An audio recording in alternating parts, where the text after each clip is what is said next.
শেখ হাসিনা সহ তার পরিবারের সদস্যদের জিজ্ঞাসাবাদের জন্য তলব করে আত্মপক্ষ সমর্থনের সুযোগ দেয়া হবে বলে জানিয়েছেন দুদক মহাপরিচালক আক্তার হোসেন। তবে তলবে হাজির না হলে তাদের বিরুদ্ধে আইনগত ব্যবস্থা নেয়ার কথা জানান তিনি।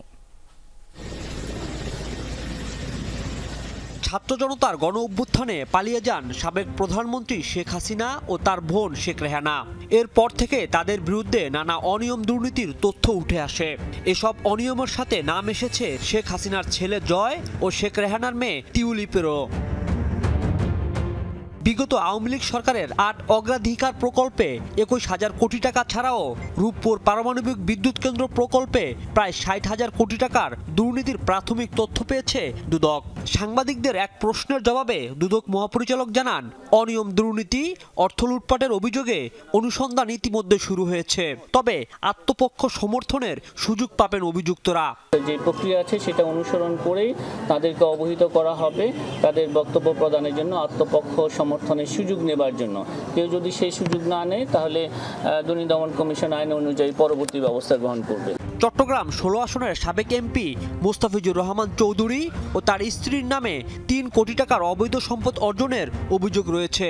তাদের ২৭টি ব্যাংক হিসাবে মিলেছে প্রায় ২২ কোটি টাকার সন্দেহজনক লেনদেনের তথ্য। এসব অভিযোগে ২টি মামলা করেছে দুর্নীতি দমন কমিশন।